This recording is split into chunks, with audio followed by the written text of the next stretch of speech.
حضرت لقمان حکیم نے اپنے بیٹے کو کہا 3 نصیحتیں تجھے کرنے لگا ہوں، یہ 3000 نصیحتوں کا خلاصہ ہے، اور ان میں بھی 2 کو یاد رکھنا، 1 کو بھول جانا۔ تو بیٹا ہمہ تنگوش ہو گیا، تو حضرت لقمان بولے جو نیکی کی ہے اس کو بھول جانا، جو نیکی کی ہے اس کو بھول جانا، اور موت کو اور اپنے رب کو یاد رکھنا۔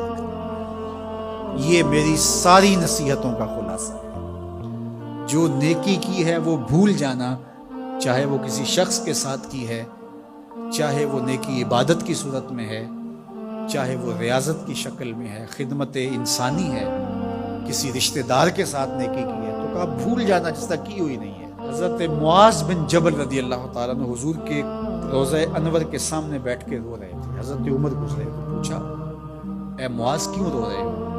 کہا صاحب مزار کا ایک فرمان یاد آیا جس نے رلا دیا۔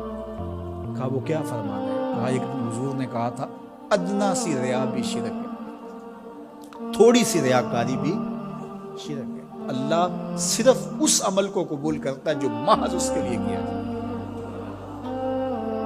تو نیکی خالص اللہ کے لیے کریں گے تو قابل قبول ہے۔ اللہ تعالیٰ غیرت والا ہے، وہ کسی اور کو اپنے ساتھ شریک ہونا پسند نہیں کرتا۔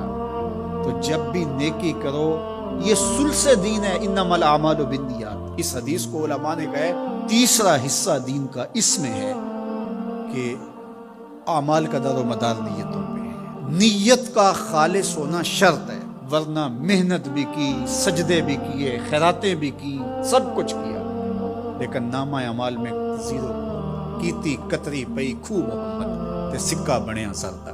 تو ریاء سے بچنے کی تلقین کی گئی۔ حضرت لقمان حکیم نے کہا جو نیکی کی ہے اس کو بھلا دینا، اللہ کو اور اپنی آخرت کو کبھی فراموش نہ کرنا۔ جب آخرت مستحضر رہتی ہے، ہر وقت بندہ خیال میں رہتا ہے کہ میں اللہ کے حضور پیش ہونا ہے، ایک میدان لگنا ہے، وہاں ترازو بڑھے گا، اعمال تولے جائیں گے، تو خود بخود اپنا محاسبہ کرتا رہتا ہے۔ یہاں وہ کچہری خرید سکتا ہے، عدالتیں خریدی جا سکتی ہیں، تھانے یہاں بک جاتے ہیں، یہاں منصف بک جاتے ہیں، لیکن وہاں اللہ کی پولیس نہیں بکے گی، وہاں کے تفتیشی نہیں بکیں گے، وہاں کے تھانے، وہاں کی کچہریاں نہیں بکیں گی، وہاں ترازو پورا وزن تولے گا۔ یوم تبلی السرائر فما لہ من قوت ولا ناصر۔ فرمایا جس دن راز کھول دیے جائیں گے، کوئی کسی کی مدد نہیں کر پائے گا، اور نہ کوئی طاقت سے اپنے عیب کھلنے سے روک سکے گا۔ تو جب مستحضر ہوگا کہ میں اللہ کے حضور پیش ہونا ہے، ایک کچہری لگنی ہے، ایک عدالت لگنی ہے۔ آج مکار آدمی، جھوٹا آدمی، خائن آدمی، بد کردار آدمی بچ کے نکل جاتا ہے، عدالتوں کو چکمے دے جاتے ہیں، لوگ عدالتیں خرید لیتے ہیں، دھمکا لیتے ہیں، سب کچھ ہو جاتا ہے اس دنیا میں۔ طاقتور کی کوئی بات نہیں کرتا، کمزور بھٹے چڑھا دیے جاتے ہیں، لیکن ایک عدالت ایسی لگنے والی ہے جہاں انصاف ہوگا، جہاں عدل ہوگا۔ تو اس لیے کہا کبھی اس کو فراموش نہیں کرنا، اور دوسرا اپنے رب سے کبھی بھی غافل نہیں ہونا۔ اپنے رب سے جو غافل ہو جاتا ہے وہ زندگی کے مقصد کو کھو بیٹھتا ہے۔ اور اسی کو رومی کہتے ہیں دنیا ہے یہ چیز، دنیا از خدا غافل بدن۔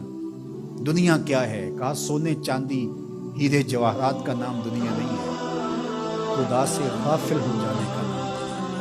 تو اس لیے اللہ کے ذکر سے، اس کی یاد سے، اس سے کبھی بھی غافل نہیں ہونا چاہیے۔ اور اگر کوئی اس سے غافل ہو گیا تو سن لو وَلَا تَكُونُوا كَالَّذِينَ نَسُوا اللَّهَ فَأَنسَاهُمْ أَنفُسَهُمْ أُولَٰئِكَ هُمُ الْفَاسِقُونَ۔ کہا ان لوگوں کی طرح نہ ہو جانا جو خدا سے غافل ہو۔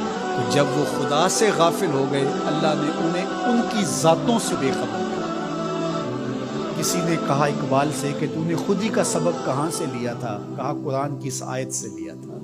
اور یہ بات ذہن میں بٹھا لیں، اپنے لیے بھی اور اپنی اولادوں کی تباہ میں راسخ کریں جیسے بھی ہو سکے، کہ ایک چیز کو بھول جانا ہے، جو نیکی ہو گئی بھول گئی، اور اللہ کو بھی یاد رکھنا ہے اور آخرت کو بھی یاد رکھنا ہے۔